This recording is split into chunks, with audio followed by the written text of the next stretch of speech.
friends. Today I am going to tell about first சக்தி பீடம். 51 சக்தி பீடம் தெய்வ வழிபாடு. காஷ்மீரில், தமிழ்நாடுகள் சிவபுராணம், காளிகா புராணத்தில் 4 சக்தி பீடங்கள் குறிப்பிடப்பட்டுள்ளது.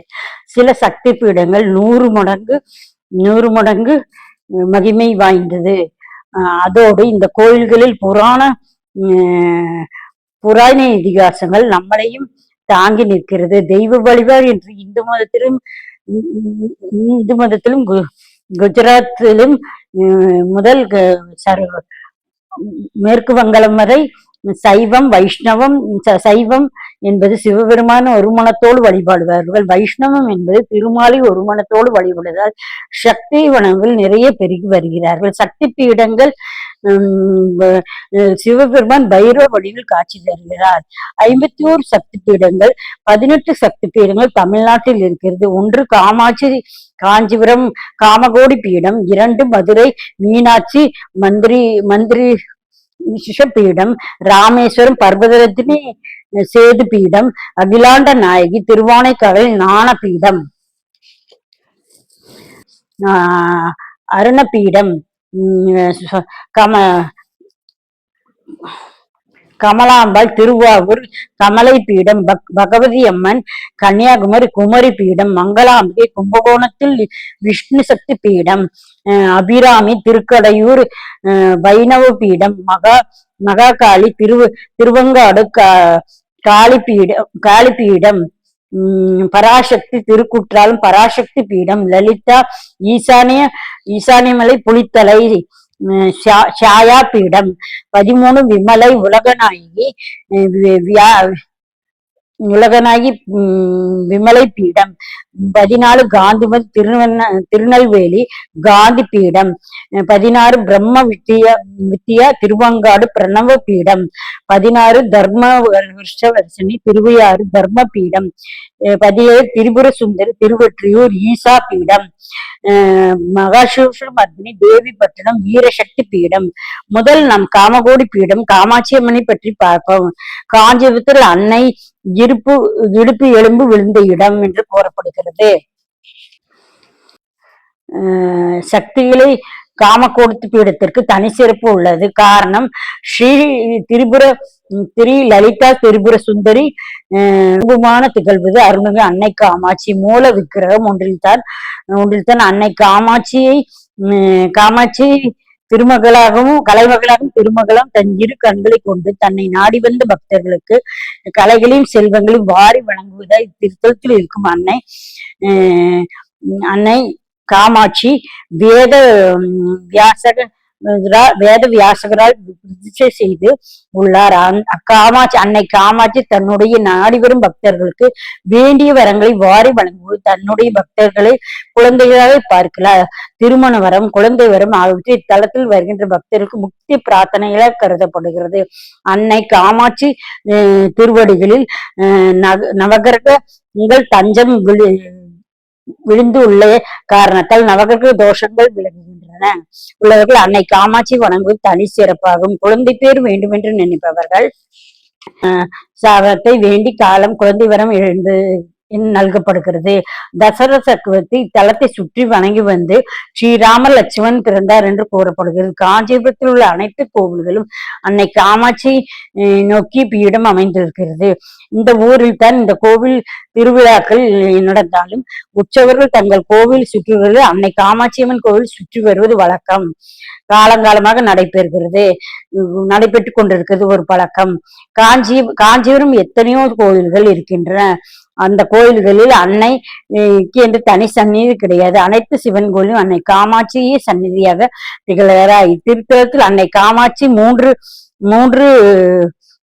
வடிவில் காட்சி தருகிறது. 1 சூலம், 2வது சூட்சம், 3வது காரண வடிவம். சூழ் வடிவம் என்றது சர்வமங்கலத்தையும் தருகின்ற காமகோடி காமாட்சி. அஞ்சன காமாட்சி அரூப லட்சுமி என்று சொல்லப்படுகிறது. அதை சூட்சமாக இருக்கின்ற காரணத்தினால் அதை சொல்வது கிடையாது. 3வது காரணமாக வடிவமா இருக்கு ஸ்ரீசக்கர பீடம். இந்த வடிவம் இதை உணர்த்துகிறது என்றால் அன்னை காரணத்தால் அந்த வடிவத்தை தாங்குவார் என்று உணர்த்துகிறது. அன்னை காமாட்சி வரலாறு பற்றி தெரிந்து கொள்வோம். பண்டகசூரன் என்ற 2 சூரர்களும் பிரம்மாவிடம் பிரம்மாவிடம் இருந்து சாகா வரத்தை பெற்றார். அந்த வரத்தை பெற்ற பின் அவர்களால் அட்டகாசம் அட்டுளையும் தாங்க முடியவில்லை. 3 லோகத்தில் இருந்த அத்தனை தீவராசிகளும் தன் மனம் போன போக்கில் கொடுமை செய்து வந்தார்கள். இதை தேவர்கள், ரிஷிகள், முனிவரும் கூட அடக்க முடியவில்லை. ஒரு கட்டத்தில் பொறுமை இழந்து தேவர்கள் கைலாயத்தில் இருந்து சிவபெருமான முறையிட்டனர்.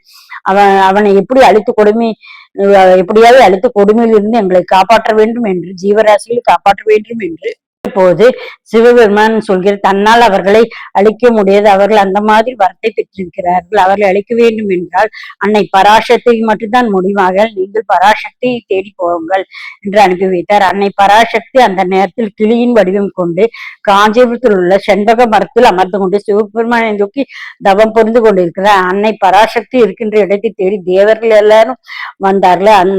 அங்கு அசுரர்களை பற்றி சொல்லி முறையிட்டார்கள். தங்களை எப்படியாவது காப்பாற்ற வேண்டும் என்று முறையிட்டார்கள். தேவர்களை சொற்களை கேட்ட தேவிக்கு கோபம் கொப்பளித்தது. அசுரர்களை நாம் கட்டாயம் அழைத்து விடுவோம் என்று கூறி தேவர்களை சமாதானம் செய்து அனுப்பி வைத்தார். பின் கால பைரவியாக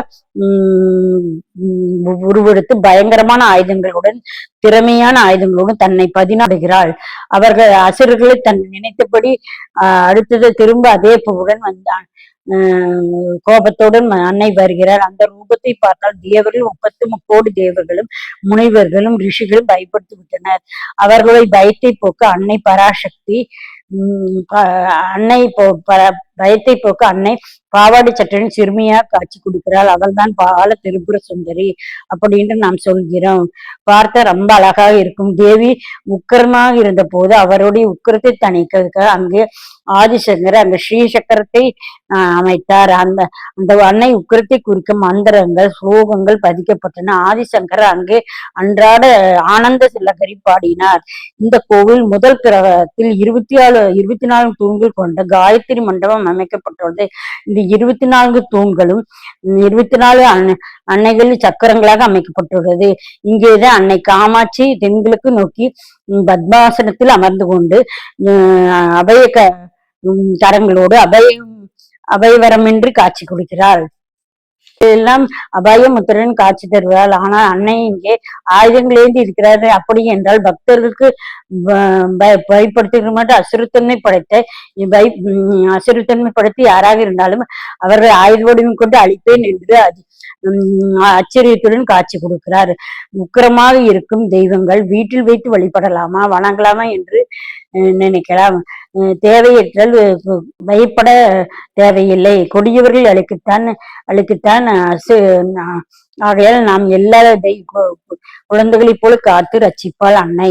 இடது பக்கத்து கிழக்கு நோக்கி காமாட்சி அம்மன் சூட்சும வடிவம் கொண்ட அருபுர லட்சுமியாக அமர்ந்திருக்கிறாள். ஏன் லட்சுமி என்றால்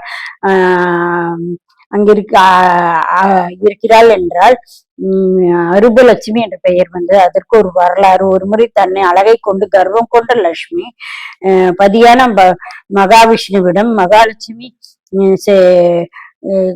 தன்னுடைய பதிவிரதையான இருந்தாலும் இங்கு சக்கரதாரியாக இருந்து தவறுதான், அதனாலே அருள்வாக விற்றது விஷ்ணு அதனால் ரூபமான விஷ்ணு தாய் நீ இன்றிலிருந்து அருபலட்சுமியாக மாறக்கடவாக என்று உணர்த்துறார்.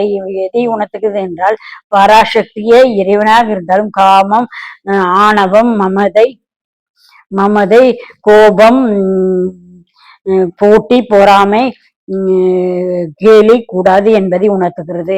அமர்ந்திருக்கு. எத்தனை ஒரு நாள் குபேரன் ஆக்கிரமித்தன் தன்னை அதுக்காக செல்வத்தை வாரி வழங்க உருவான இருந்தாலும் அன்னைக்கு சாபம் ஏற்பட்டது. சாபம் பெற்ற மகாலட்சுமி தாயார் கூறுகிறார். தன்னுடைய தவறை உணர்ந்து மகாவிஷ்ணுவிடம் மன்னிப்பு கேட்கிறார். நீ கேட்டுக்கொள்ள. சாப விமோசனம் அப்போது காஞ்சிபுரத்துக்கு செல், சாப விமோசனம் மகாலட்சுமி தாயார் கிடைக்கும் என்று கூறினார். தாயார் காஞ்சிபுரத்திற்கு வந்து காமாட்சியிடம் ஏற்றுக்கொண்டு தனது இடப்பக்கத்தில் அமர வைத்து அவரை அன்னை காமாட்சி எனக்கு குங்குமர்ச்சனை செய்யும் பட்டு அப்படியே அந்த குங்குமம் உன் மீது பட்டு உன்னுடைய அருள்பு தோற்றம் மாறி மங்களகரமான அழகான தோற்றம் ஏற்படும் அப்படி என்று சொல்லி தன் அருகிலே அமர வைத்துக் கொண்டாள் அன்னை. காரண வடிவமாக ஸ்ரீ சக்தி சக்கரப்பீடம் ஸ்ரீ ஆதிசங்கர் அன்னை காமாட்சி திருவடியில் நிகழ்ந்தினார்.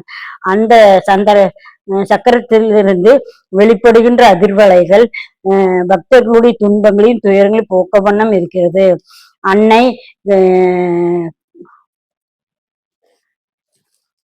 அன்னை காரண வடிவாய் ஸ்ரீ சக்கரம் அமைந்துள்ள கருத்தல் காமகோடி பீடம் என்று அழைக்கப்படுது. காமகோடி பீடம் என்றால் பக்தர்கள் கேட்ட வரத்தை பக்தர்கள் கொடுக்கக்கூடியது என்று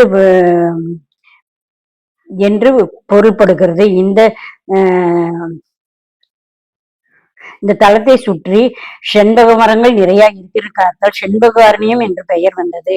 தலத்தை பற்றி காமாட்சி பற்றி சொல்ல வேண்டுமென சொல்லிக்கொண்டே போகலாம். இதுதான் முதல் சக்தி பீடம், காமகோடி பீடம். இனி இரண்டாவது சக்தி பீடம் பற்றி நாளை பார்ப்போம். Okay friends, bye. Please subscribe my channel. Okay, bye.